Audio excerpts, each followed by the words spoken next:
Hey friends, you're watching BrainStormAcres. I'm Henry. My wife and I live off-grid on a 43-acre homestead in the high desert of northern Arizona. We live 60 or 70 miles from the Grand Canyon. It's a nice area to visit.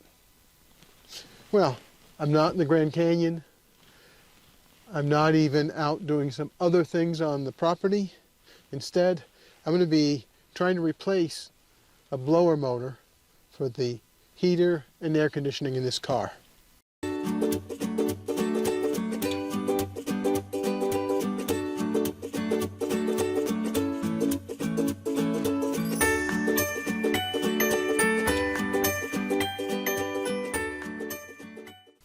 I've been here before with another car. Somehow it always seems to happen when it's really cold or really hot.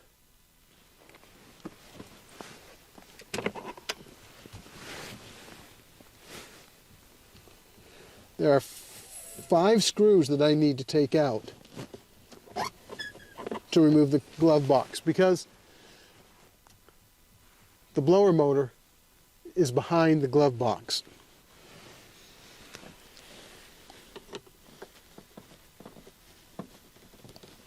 Of course, this car is 21 years old or 22 years old, so there are going to be a lot of things on here that are kind of frozen up. Now, when you live off-grid, you don't really own things that you can't fix. Oh man, that's tight. If you can't fix it, it owns you. Sometimes I can't fix things, sometimes I can. Oh, there's one screw coming out.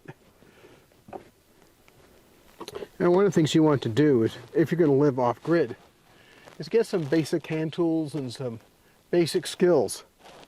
Oh, and by the way, try to find a repair and service manual for every piece of equipment you're going to have on your property, because without that, it can be really hard to diagnose and fix problems. Well, that one's coming out now.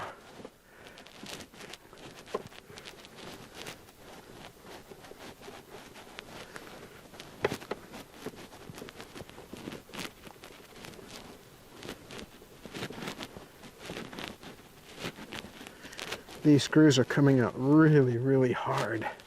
Of course, they've probably been in here for 22 years. And one of the things you have to be careful about when you're working on these older vehicles is it's easy to break plastic because it's old and becomes brittle. You can also strip screws and bolts. It's best to take your time and don't rush it.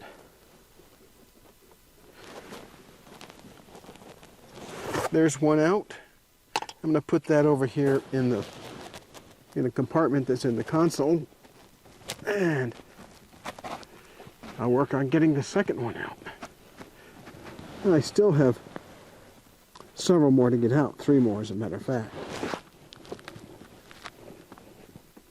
Now, I took out the 2 lower screws all the way, and now I'm going to loosen these top screws.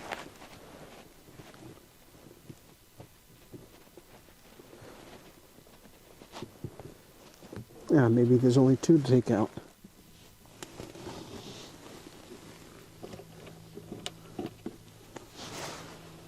That's number 3. Let me inspect more closely and see if there's one more screw in here.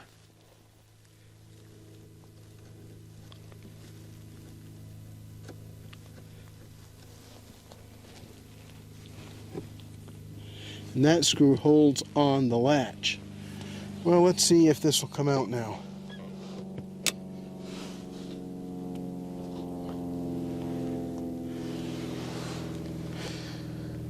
Doesn't seem like it, so I'm going to have to get on the floorboard and take another look. I suppose I should go ahead and check to make sure there's actually a blower motor in here. This is supposed to be complete. It's supposed to be the motor and the blower. That way I don't have to go through the trouble of moving the blower off of the existing motor.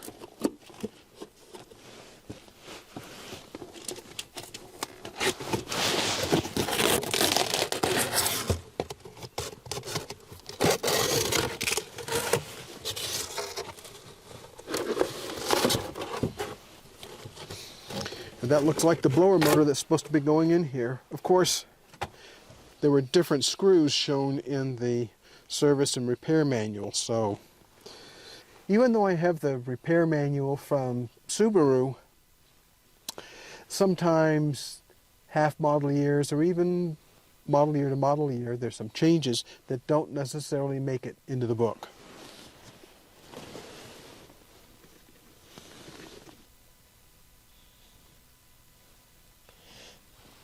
Well, it looks like I may not have to take this glove compartment out completely. I think I'm going to try to take this blower motor out from below. We'll see.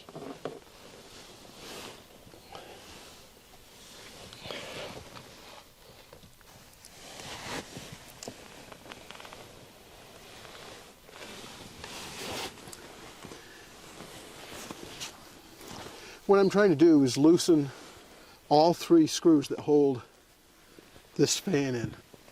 I don't want to take any of them out until I have them all loosened because it is plastic and I don't want to have the mounting flange break off because the fan still kind of works.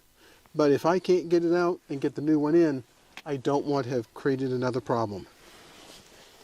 So I'm going to go inside, check the manual one more time. I think I know how it goes back together, but I'm going to check anyway. Well, I went in and looked at the Subaru Forester manual again, and it sure says to take out the glove box, but I'm going to try doing this without taking the glove box out. I just got a right angle screwdriver to take out that back screw, and that's out. So now I just have the two in the front,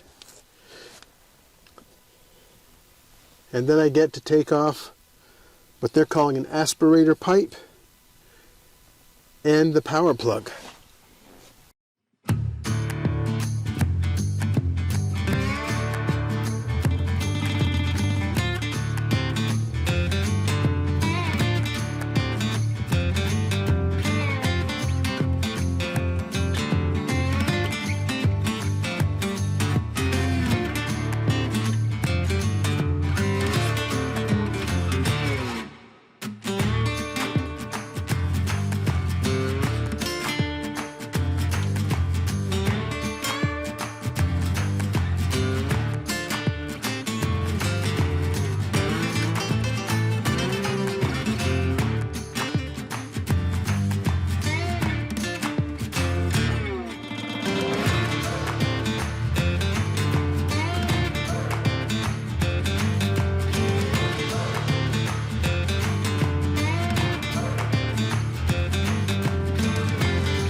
This connector is really, really tight. I have to be careful because it's like everything else, 22 years old.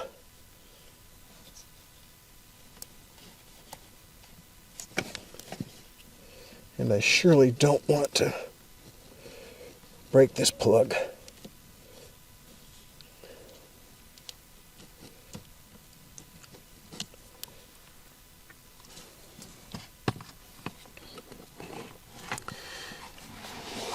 Well, the old one is out, and it has a bunch of stuff in it that looks like it's probably from a mouse.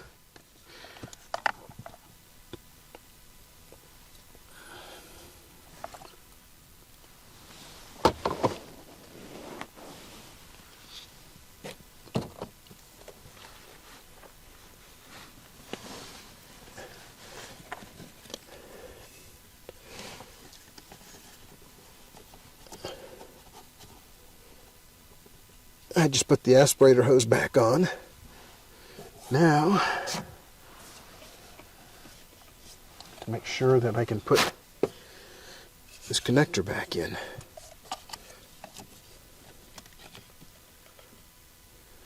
I'm checking the contacts to make sure that they're clean, or clean enough.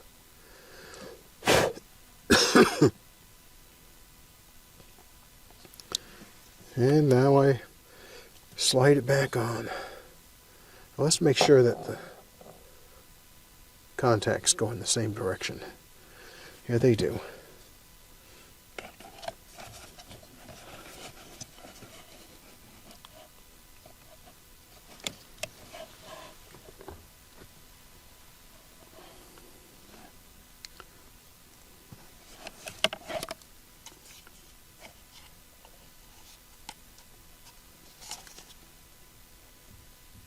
Yep, they go in the same direction.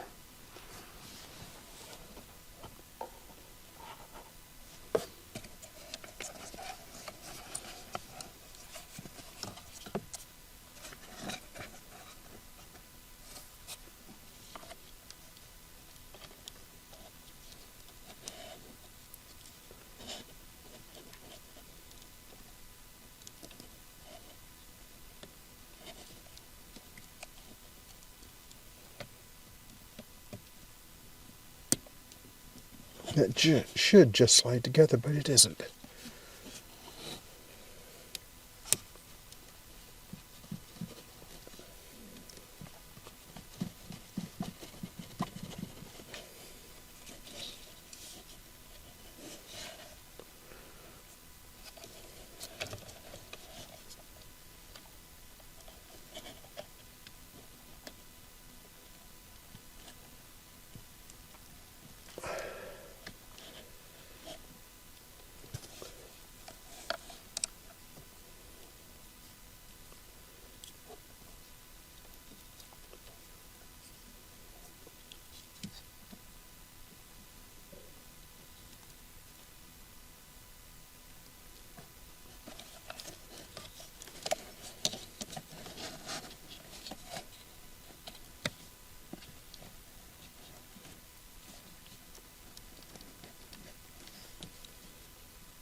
I'm going to go see if I have some electrical contact cleaner.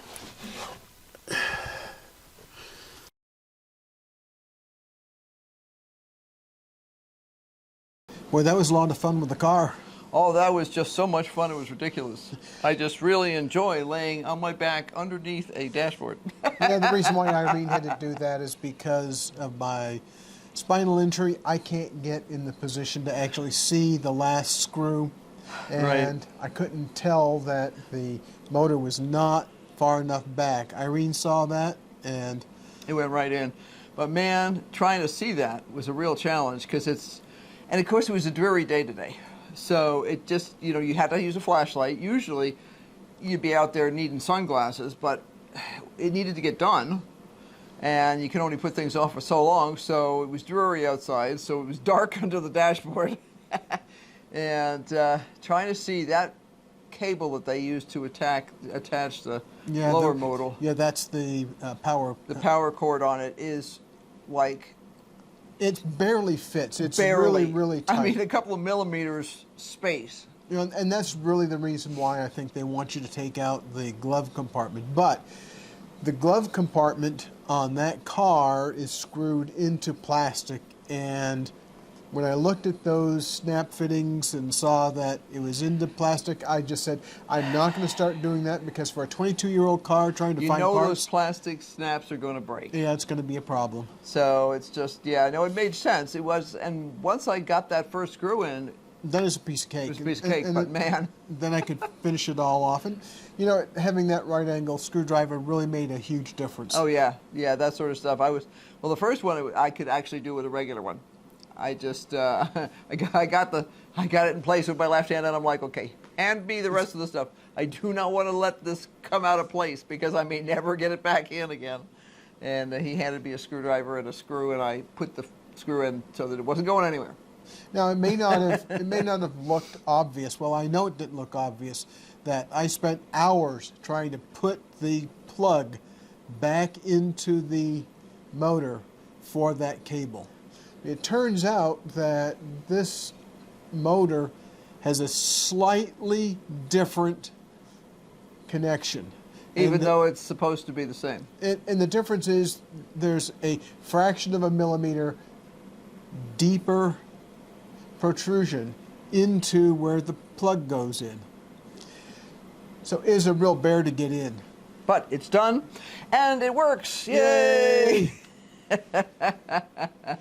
I have more to do with another vehicle. I was planning to get it done today, but it got too cold, and Irene convinced me it was time for dinner. Well, it's been cold. The last week has been cold, and they're talking about it getting colder this coming week, and I'm like, okay.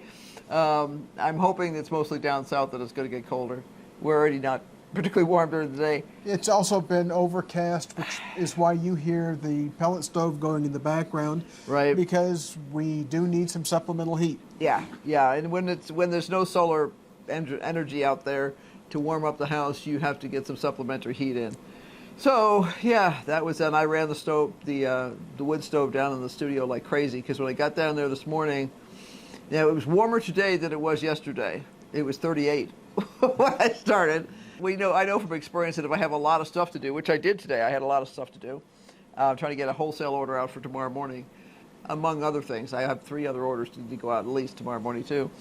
So trying to get that out. The last of the Christmas cards, the last of the Christmas presents, and they should have gone out last week, but they'll go out tomorrow. They'll go out tomorrow, and it'll be fine.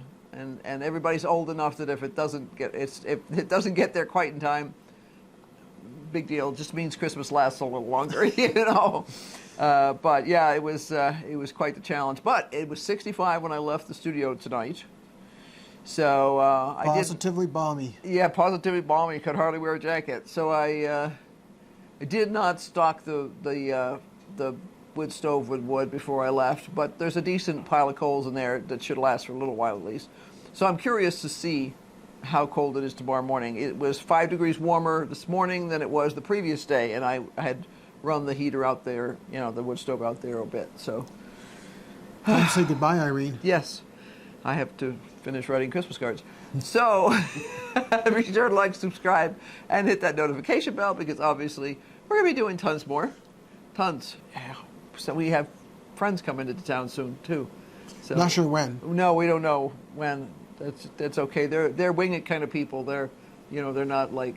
We'll survive. Yeah. They'll survive. They'll survive. We used to camp next to them. We camped next to them for years and years in Pennsylvania, so we know them well enough to. And they'll be just like, it's cool. I'm out of the weather. It's like, So until next time. Bye. Keep brainstorming. Yeah, because obviously we are.